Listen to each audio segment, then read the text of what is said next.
An Indian Air Force veteran has said that Pakistan could still turn the tables on the Indian Air Force by deploying the 400 km range Chinese PL-15 air-to-air systems on its soon-to-be inducted JF-17 Block III fighter jets, and the technical advantage that will be gained by the Indian Air Force through the acquisition of the Rafale fighter jets would be for a short period of time, because it would be based largely on the Meteor systems and advanced sensors.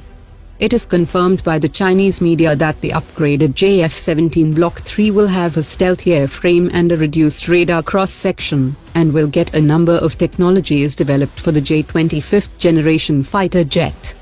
The former head of the US Air Force's Combat Command had also stated earlier that outmatching the Chinese PL-15 air-to-air system is an exceedingly high priority for the US Air Force.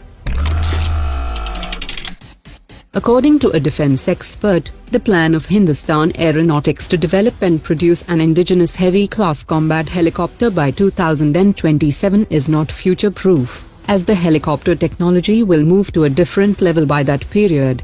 He also added that Hindustan Aeronautics needs to see the current change in the rotor technology, which are evolving with higher speed, better stealth and more reliability for the future. India is buying the Apache and MH-60 helicopters from the US, while the US will replace both of them with the future vertical lift helicopters, and these next-gen helicopters will surely be offered to the Indian Armed Forces.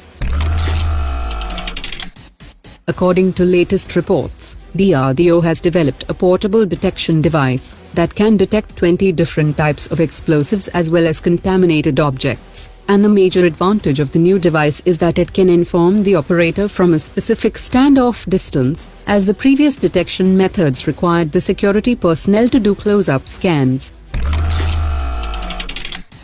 The Indian Navy has cut down its requirement of minesweepers from 12 vessels to 8 vessels due to budgetary constraints, and has instead procured some autonomous minesweepers.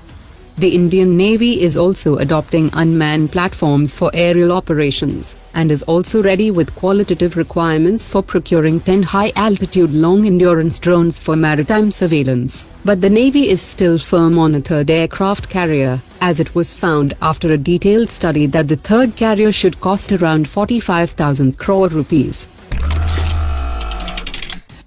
India's Right Choice Aviation has partnered with the leading ejection seat manufacturer Martin Baker for setting up an ejection seat servicing center in India, and will also start manufacturing in the near future.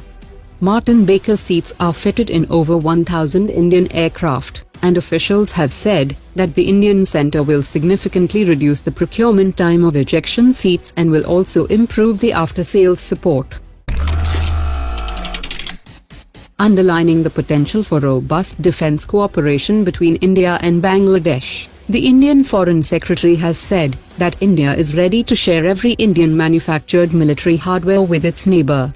He also welcomed the opportunity for Indian officers to train at Bangladesh's military institutions, just as the Indian side is ready to open military training institutes for its neighbor.